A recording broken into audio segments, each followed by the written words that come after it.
Assalamualaikum para sahabat Tuan Nafoso Official. Apakah kalian sudah pernah mendengar tentang sahabat Nabi yang masuk surga padahal ia adalah seorang pemabuk?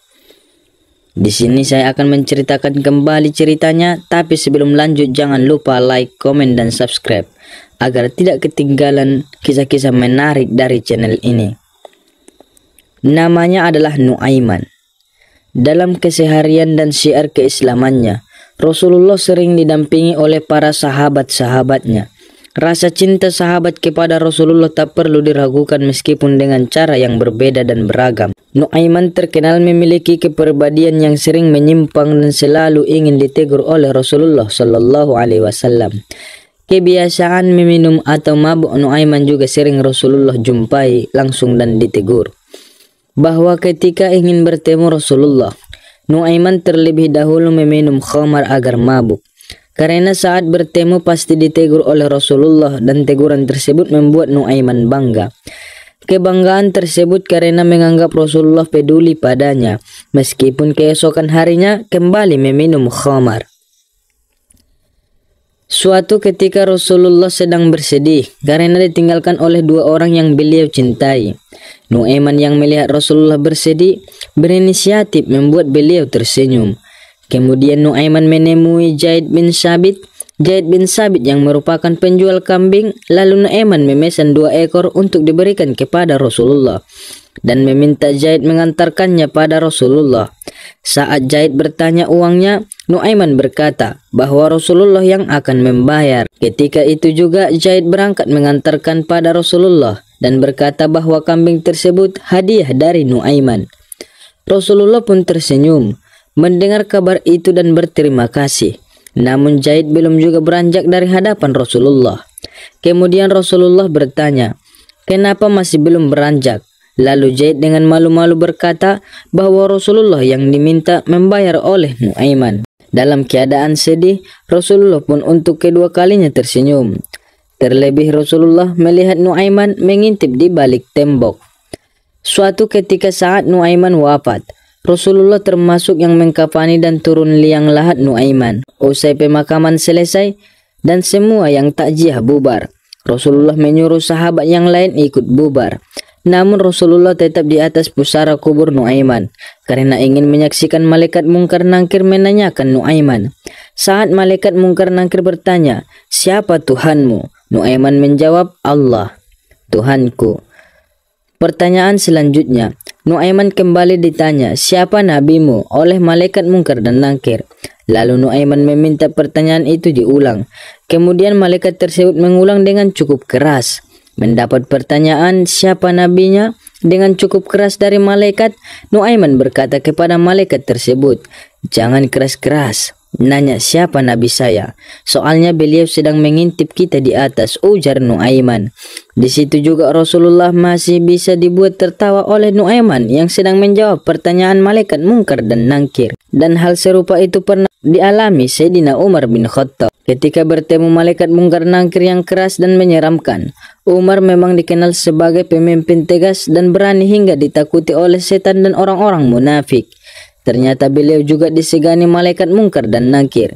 Berikut kisahnya diceritakan dalam kitab Al-Imam Fi Bayan Adillati Al-Ahkam karya Izzuddin bin Abdissalam. Kisah Umar membentak malaikat mungkar nangkir ini juga diketengahkan dalam kitab Nasihul Ibad karya Syekh Nawawi Al-Bantani. Kisah ini diceritakan oleh Sayyidina Ali bin Abi Thalib yang pernah meminta kasaf terbukanya tirai gaib kepada Allah untuk melihat Umar di alam kubur. Ketika dalam kondisi kasaf, Sayyidina Ali dapat melihat Umar atas izin Allah sebagaimana disebut dalam riwayat. Malaikat mungkar dan nangkir ketika menjalankan tugasnya selalu mendatangi mayit dengan rupa yang menakutkan. Wajahnya sangat hitam dengan kedua matanya melotot seperti tonjolan kendi tembaga. Kedua malaikat ini juga memegang palu besi yang andaikan gunung-gunung dipukul dengan palu itu maka akan hancur lebur. Matanya seperti kilat menyambar. Suaranya seperti gemuruh petir. Jika berbicara maka akan keluar api dari mulutnya. Na'udzubillah. Semoga Allah berkenan melindungi kita darinya. Siapapun pasti ketakutan jika bertemu sosok kedua malaikat ini. Namun tidak demikian dengan Sayyidina Umar. Ketika beliau wafat dan jasadnya dikuburkan di Madinah, orang-orang mulai meninggalkan tempat pemakaman. Hanya Sayyidina Ali yang tetap berada di dekat kuburan Umar. Ali ingin mengetahui bagaimana dialog yang akan terjadi antara dua makhluk yang sama-sama ditakuti dan disegani itu, ketika malaikat Munkar dan Nakir datang menghampiri Sayyidina Umar. Saat itu Umar kaget melihat tempat kedua malaikat itu amat menyeramkan. Tanpa banyak basa-basi, kedua malaikat itu langsung bertanya, "Man Rabbuka?" Siapa Tuhanmu? Kemudian Umar membentak Munkar dan Nakir seraya berkata, "Kalian tahu sedang berhadapan dengan siapa?" Kedua malaikat ini pun terkejut karena baru kali ini mereka dibentak. Umar berkata kepada Munkar dan Nakir dengan nada keras, "Aku ini sahabat Nabi, sahabat kekasih Tuhanmu." Akhirnya malaikat Munkar Nakir menghadap kepada Allah melaporkan kejadian yang mereka alami. Allah pun memerintahkan malaikat Munkar dan Nakir agar berpenampilan bagus dan lebih sopan ketika berhadapan dengan hamba-hamba pilihannya. Sejak peristiwa itu, penampilan malaikat Munkar Nakir menjadi lebih sopan ketika menanyakan si mayit dari golongan mukmin. Inilah salah satu karamah Sayyidina Umar yang membuat Sayyidina Ali takjub. Dan ada pun nama sahabat yang ketiga adalah Abdullah bin Umar. Abdullah bin Umar melihat ayahnya di suatu negeri dan menanyakan keadaan ayahnya di alam kubur. Lalu Sayyidina Umar menceritakan ketika jasadnya sudah diletakkan di liang lahat, dua malaikat datang dengan rupa yang menyeramkan. Mereka bertanya, "Siapa Tuhanmu dan siapa nabimu?" "Allah Tuhanku dan Muhammad nabiku," kata Sayyidina Umar. Kemudian Sayyidina Umar balik bertanya, "Kamu sendiri siapa Tuhanmu?" Lalu keduanya berbisik, "Ini adalah Umar," dan mereka pun pergi meninggalkan Umar. Salah satu nabi yang memiliki sifat kemuliaan dan menjadi manusia pilihan Allah untuk mendapatkan mukjizat dan anugerah adalah Nabi Muhammad SAW. Seperti diketahui, Nabi Muhammad merupakan Nabi utusan Allah yang mempunyai kebaikan dan kemuliaan hati yang luar biasa.